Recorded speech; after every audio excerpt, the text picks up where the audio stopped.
دوستوں ہمارے چینل پاک ویوز ٹی وی کو سبسکرائب فرمائیں، شیئر فرمائیں اور لائک فرمائیں، شکریہ۔ بسم اللہ الرحمن الرحیم، الحمدللہ رب العالمین والصلاة والسلام علی رسولہ الکریم، اما بعد۔ پاک ویوز محمد منشا، السلام علیکم، کیسے ہیں جناب؟ بات کرتے ہیں 1 ستمبر کو جو پیشی ہے، جو اپیل کی ہیئرنگ ہے اسلام آباد ہائی کورٹ میں۔ ملٹیپل اپیلز ہیں، نواز شریف کی، مریم نواز کی، صدر ایوان کی اور ساتھ نیب کی۔ بنیادی اس میں جو فیچرز انڈرسٹینڈ کرنے والے ہیں وہ یہ ہیں کہ 3 کیسز ہیں جن کے متعلق بات ہوگی۔ ایک ایون فیلڈ ہے جس میں نواز شریف، مریم اور صفدر کو سزا ہوئی۔ نواز شریف کو 10 سال، مریم اور صفدر کو 1 سال۔ نواز شریف کی سزا تو ظاہر ہے، یہ کہا گیا کہ یہ یعنی ایکسپلین نہیں کر سکے وغیرہ وغیرہ، کہ ایکوزیشن آف ایسٹس، جبکہ ان کا موقف یہ تھا کہ پہلے اسٹیبلش کریں کہ یہ میرے ہیں۔ اب مریم کو اس لیے سزا ہوئی کہ انہوں نے ابیٹر کا کردار ادا کیا، یعنی اپنے والد کی مدد کی ہے۔ کس کام میں؟ اس کام میں۔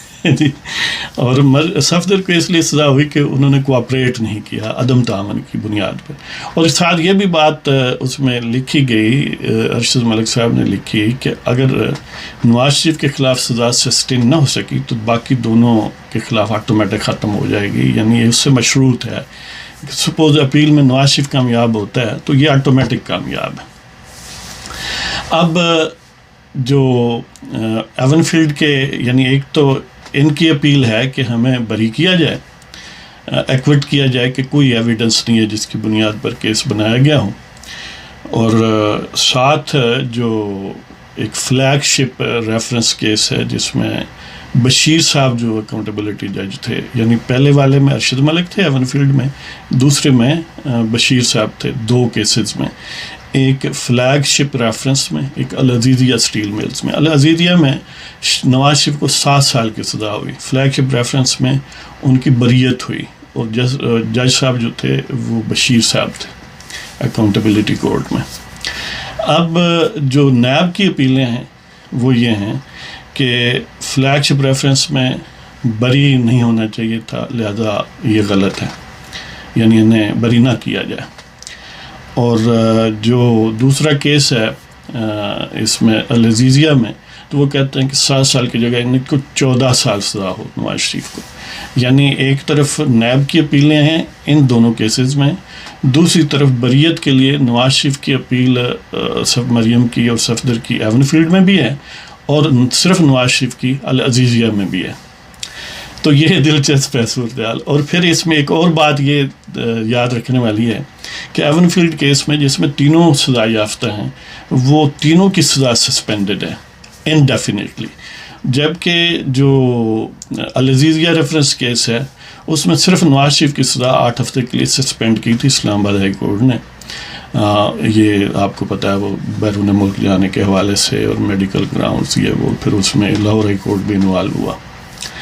اور اب اس میں پہلے تو ہم یہ دیکھتے ہیں کہ کل مریم صاحبہ آ رہی ہیں تو کیا فین فیئر ہوگا، کیا کوئی شور شرابہ، جو لاہور میں احتساب والوں، نیب والوں نے بلایا تو وہاں جو شو ڈاؤن ہوا، کیا وہی ہوگا یا نہیں ہوگا۔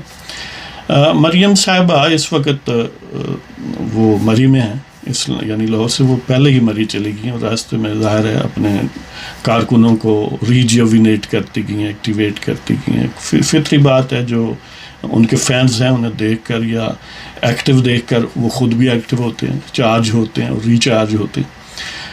لہٰذا ان کی آمد کا مقصد بھی شاید مری سے یہی ہے کہ وہاں ایک تو آمد ہوگی، یعنی رہ تو اسلام آباد میں بھی سکتی تھی نا، یہ ایک طریقہ ہوتا ہے نا سیاستدان کا کہ مری سے آئیں گی، اور پہلے ظاہر ہے اگرچہ انہوں نے کوئی فارمل کال نہیں دی تو لازمی بات ہے کہ نون لیگ کے جو فینز ہیں، ووٹرز ہیں، ہمدرد ہیں، سمپیتھائزرز ہیں، یا مریم صاحبہ کے اپنے فینز ہیں، بڑی ٹھیک ٹھاک فالوئنگ ہے، تو وہ بہت سارے لوگ بغیر کہے بھی یا بالفرض ٹیسٹلی اگر کہا بھی جائے تو وہ وہاں موجود ہوں گے، یہ تو بات یقینی ہے۔ اور ظاہر ہے مریم صاحبہ اگر لاہور سے آتی تو زیادہ فاصلہ ہوتا، تو اب مری سے آئیں گی تو زیادہ تازہ دم صورتحال ہوگی۔ اور پھر یہ ہے کہ اس میں کوئی زیادہ ٹینشن بھی نہیں ہے، اپیل ہے، وہ آلریڈی ریلیزڈ ہیں، کوئی انویسٹیگیشن والی تو نہیں ہے صورتحال جس طرح نیب میں تھی۔ تو اس لیے میں نہیں سمجھتا کہ کچھ شو ڈاؤن ہوگا. ہاں یہ شور شرابہ اس سینس میں ہوگا ایک پیسفل انداز میں کہ ان کے جو ووٹرز ہیں یا سمپیتھائزرز ہیں فینز ہیں وہ نعرے شعرے لگائیں گے, لیکن کسی سے کوئی تصادم ہونے کا کوئی امکان نہیں ہے. لہذا ایک لائم لائٹ وہ لیں گی, میڈیا کا مرکز بنے گی, اور مسلم لیگ نون کے جو کارکن ہیں خاص طور پر ان کو, اور جو ان جنرل سیاسی ماحول ہے اس کو گرما گرمی جو ہے وہ مہیا ہوگی. تو گویا ایک قابل دید سین ہوگا, ایک خبروں کا حوالہ ہوگا. اب ٹیکنیکلٹیز کیا ہیں کہ الٹیمیٹ نتیجہ کیا ہوتا ہے ان اپیلوں کا. یہ بھی بات ذہن میں رہے کہ دونوں کیسز میں, یعنی جیسے میں نے پہلے عرض کیا کہ ایک دفعہ سزا سسپینڈ ہوئی ہے ایون فیلڈ میں تو انڈیفینیٹلی ہے, اور وہ سمجھ لیں کہ کیس کی ریڑھ کی ہڈی توڑ دی گئی ہے. اس میں 41 پیج کی وہ سسپینشن کا جو آرڈر یا فیصلہ تھا اسلام آباد ہائی کورٹ کا, میاں گل حسن اورنگزیب اور جسٹس عطر من اللہ اس کے بینچ کے ممبر سے, عطر من اللہ ظاہر سربراہ, تو انہوں نے اس کی کیس کی جو انفرمیٹیز ہیں, جو ڈیفیکٹس ہیں, ان کو بھی کسی حد تک ڈسکس کیا. اگرچہ یہ کہا کہ یہ this would not prejudice either case of the either side at appeal stage, لیکن بات یہ ہے کہ کچھ چیزیں ہوتی ہیں جو فیکٹس ایسی ہیں کہ وہ یہ نہ کہنے کے باوجود افیکٹ باہر حل کرتی ہیں, لیکن کہا یہی جاتا ہے. اور انفرمیٹیز جب ابو بورڈ ہیں, ڈیفیکٹس ابو بورڈ ہیں, تو انہوں نے کہا کہ 426 CRPC جو ہے یعنی جو فوجداری کا ضابطہ ہے اس کی دفعہ 426 کے تحت ان کی سزا سسپینڈ کی جاتی ہے. اور جو نیب آرڈیننس ہے 99 کا, اس کا آرٹیکل یا سیکشن 32 کے تحت ہونی تو ایک ٹائم فکس ہے اپیل کا کہ اس کے ود ان وہ ڈیسائیڈ ہونی چاہیے, اور اس میں نہ صرف ڈیسائیڈ ہی نہیں ہوئی, فکسیشن بھی نہیں ہوئی. تو اس لیے انہوں نے کہا کہ بہتر یہی ہے کہ ان کی سزا سسپینڈ کر دی جائے, کیونکہ on the face of it case جو ہے وہ بڑا کمزور ہے, ڈیفیکٹس سے بھرا ہوا ہے, اور پھر اپیل بھی ٹائم فریم میں نہیں ہے, ٹائم وہ نہیں لگ رہی, یعنی پٹیشنرز کا یا اپیلانٹس کا قصور نہیں ہے, تو وہ تو عدالتوں کی انیفیشنسی کہہ لیں یا نیب کی کہہ لیں, جو بھی کہیں. تو اس لیے ان کی یہ سزا سسپینڈ کی جاتی ہے. اب اس میں ڈیفیکٹس کیا کیا ہیں, سارے ہی ریفرنسز میں کچھ کامن ڈیفیکٹ ہیں. مثلاً ایکسٹراڈنری بات ہے کہ ایک سپریم کورٹ کا جج ان کو دیکھ رہا ہے. ظاہر ہے سپریم کورٹ کے جج کا سمپلی دیکھنا ہی جو لوور کورٹس ہیں ان کے یعنی مزاج کو سیٹ کر سکتا ہے, وہ انٹیمیڈیٹ ہو جاتے ہیں. بے شک ذکر اس کا کوئی نہ کرے, لیکن یہ حقیقی بات ہے. اور پھر یہ ہے کہ اس ٹربو چارج سپیڈ پر رکھے گئے, اور بہت سارے کیس ہیں جو سالوں چلتے ہیں, لیکن اس کو گویا اسپیشل انرجی پرووائڈ کی گئی. اور پھر یہ ہے کہ ایسٹس بیونڈ مینس کے کیس تھے. اصولاً ایک ہی کیس ہونا چاہیے تھا, لیکن اس کے 3-4 ریفرنسز بنائے گئے, حالانکہ کورٹ کو موو کیا گیا کہ حضور ہے ظلم نہ کرو, ایک ہی کیس بن رہا ہے. اب اگر ایسٹ بیونڈ مینس ہوں تو اس کا مطلب ایک سپوز اس میں ایک گھر ہے ایسٹس بیونڈ مینس میں, تو اس میں وہ کہہ سکتے ہیں یہ کھڑکی کا کیس بنا لیں, کہ دروازے کا بنا لیں, فرش کا بنا لیں, روف کا. اس طرح تو unlimited number of cases generate ہو سکتے ہیں. لیکن بہرحال کیونکہ گاڈ فادرز پیچھے جو مقتدر قوتیں ہیں ان کی منشا اور سکرپٹ کے مطابق چیزوں کو چلانا تھا, اور ان کا جو جوڈیشل ونگ ہے جس کے اس وقت سربراہ ثاقب نثار صاحب گویا جو مقتدر حقیقی گاڈ فادرز تھے ان کے معاون اداکار تھے جوڈیشل سائڈ پر, اور ان کے پھر فردر معاون جو تھے وہ کھوسا صاحب تھے, اور 5 پیارے, اور پھر وہ 6 بیوروکریٹ سپر 6 جو تھے. تو ان ساروں نے وہ ارشد ملک کی زبان سے کہ مختلف کیز بٹن دبائے اور وہ سر ایجاد کیا جو وہ کرنا چاہتے تھے. تو یہ یعنی ایک تو یہ ہے کہ کیس ایک بنتا تھا, بنا 3-4 لیے گئے. اور پھر ظاہر آپ کو پتہ ہے کہ ارشد ملک نے کہا, آن ریکارڈ ہے کہ مجھے پریشرائز کیا گیا, اور پھر ان دی چین آف ایونٹس میں الٹیمیٹلی انہیں اپنی ملازمت سے ہاتھ بھی دھونے پڑے. اور یہ اس جو سسپینشن آف کے سینٹنس ہے اس میں یہ لکھا گیا ہے فیصلے میں کہ کوئی ایسی ایویڈنس تو موجود نہیں ہے جس پر بیس کیس کیا گیا ہو، اور پھر ایسی ایویڈنس بھی نہیں ہے جس کو کنیکٹ کیا جائے مریم سے، یعنی ویسے ہی کیا بیٹ کیا ہے، یعنی کوئی just because you have said so. اس طرح صفدر روان کا کہ نان کوآپریشن ہے. نان کوآپریشن کیا وہ بیٹھ کے نکالتا وہاں پر اور کیا کوآپریٹ کرتا ہے؟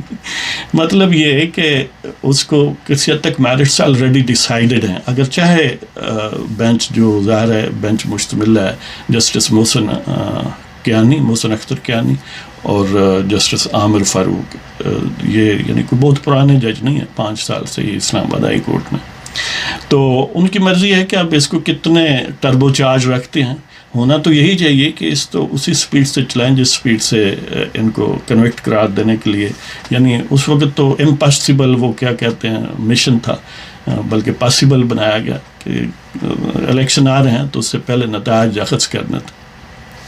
اسی طرح باقی جو کیس ہے فلیگ شپ ریفرنس میں ظاہر بری ہے، اور دوسرا العزیزیہ میں 7 سال کی سزا ہے، اس میں بھی اسی قسم کے ڈیفیکٹس ہیں، اور اس میں بھی ایک طرح سے لمیٹڈ سا ہوم ورک یا اس پر کیس پر کام ہوا ہے. ظاہر ہے جب 2 ہفتوں کے لیے سزا سسپینڈ ہوئی ہے، اور پھر وہ ویڈیو جو ارشد ملک اور اس کی سارا یعنی اس کا پورا، اگرچہ وہ ڈائریکٹ العزیزیہ میں شامل نہیں ہے لیکن اس کا ایک انوائرمنٹ کریٹ ہوتا ہے جس سے کسی حد تک وہ بھی، کیونکہ ان کے سب کی سرچشمہ کیسز کا ایک ہے نا جو ادھر پریشرائز کر سکتے ہیں وہ ادھر بھی پریشرائز کر سکتے ہیں. یہ الگ بات ہے کہ ان کی ویڈیو منظر عام پر نہیں ہے، ان کی آ گئی. تو دیکھتے ہیں کہ کتنا زور بازوئے قاتل میں ہے، اور اگر آدھا بھی میرٹ پر جائیں تو کیس جو ہیں وہ کوئی زیادہ لمبی ہیئرنگز نہیں چاہتے. اپیل جو ہے وہ چند سماعتوں میں ہی انشاءاللہ ہم امید کرتے ہیں کہ وہ پٹیشنر یا اپیلانٹ کے حق میں، اپیلانٹ ظاہر ہے یعنی نواز شریف، مریم اور صفدر روان، ان کے حق میں ہونے کا امکان ہے، اگرچہ ٹیکنیکلی اپیلانٹ تو نیب بھی ہے یعنی جو بازوئے قاتل ہے وہ اگرچہ جہاں نہیں ہے پھر بھی وہ چاہتا ہے کہ گاڈ فادرز کی کرامتوں سے ہم سب کچھ اچیو کر لیں. تو اس میں بہت کچھ ایٹ سٹیک ہے، یعنی جوڈیشری کا الٹیمیٹ وقار ظاہر ہے جس کو پہلے بڑی حد تک شرمناک حد تک ڈیمیج کیا گیا، اور ان جوڈیشل گاڈ فادرز کی سربراہی میں اپنے اصلی گاڈ فادرز کو سروس مہیا کرنے کے سلسلے میں یا آؤٹ آف بغض اور کینہ شتر، لیکن یہ موقع ہے کہ اس کو ریپیئر کیا جا سکتا ہے. جوڈیشل امیج جو ہے پاکستان میں، کورٹس کا وقار جو ہے، یہ جو ایک گراس انجسٹس ہے اس کو ریکٹیفائی کر کے یعنی ان لوگوں کو بری کر کے کیا جا سکتا ہے. اب یہ اس ڈویژن بینچ کے ہاتھ میں ہے کہ وہ ایک تو پورا اس سے یعنی جوڈیشل وقار ہے، اسٹیٹ کا وقار ہے، اور آگے یہ ہے کہ اس سے گویا وہ ٹریمرز کریٹ ہوں گے جس سے پوری سیاست متاثر ہوگی. پاکستان کا پورا نظام جو ہے وہ ان کیسز سے بڑی حد تک متاثر ہوگا. تو دیکھتے ہیں جی کہ قاضی جو ہیں وہ انصاف کے اصولوں کو مد نظر رکھتے ہیں یا گاڈ فادرز سے انٹیمیڈیٹ ہوتے ہیں. دونوں طرف چانسز ہیں. Let us hope for the better. اس پروگرام کے بعد جو ویڈیو آئے گی اس میں ایک نظم شہدائے کربلا کے متعلق آپ کے خدمت میں پیش کروں گا، وہ بھی ضرور سنیے گا. ایسی چیزیں سننے سے روحانی بالیدگی بھی حاصل ہوتی ہے. اور اس کے ساتھ ہی آپ کی اجازت چاہتے ہیں. خدا حافظ.